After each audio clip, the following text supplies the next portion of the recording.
ঠান্ডাটা কি গরম লাগবে রে, এটা পৌষ মাস চলছে জানিস না, তা বলে এত ঠান্ডা পড়তে হবে?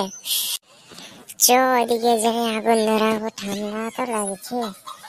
চ চ চ জলদি করে মাছিস লালে আর বেরি একটা লে। মাছিস তো আছে, বেরি তবে একটাই আছে।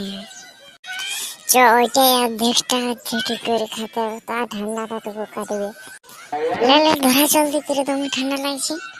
জলদি করে ধরা ছিল, বেরিটাকে ধরা দিচ্ছি। আরে বেরিটা নিচা নিচা, হাতে ভোরকার দাদু আসছে। আরে কেকে বটে কোথায় বিড়ি ধানছিস?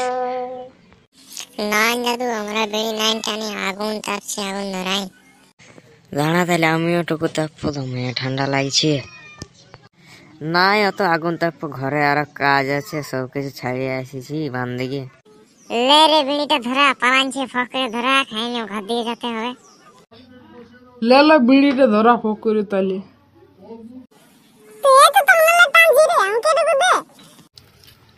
দিছি দিছি দাঁড়া, অত হড়পড়ালে হবে কে? তো দুটা লিলি।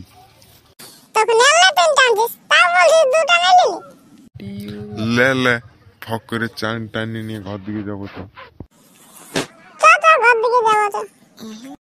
হ্যাঁ চ, তবে ঘর দিকে যাবো চ। বাবুরা কি কি বলবে চট করে বল, ঘর দিকে তো যেতে হবে। ভিডিওটা ভালো লাগলে সাবস্ক্রাইব করে দিবে, সাথে লাইক কমেন্ট শেয়ারটাও করে দেবেন। বাবুরা পাট্টুটা কে বলবে রে?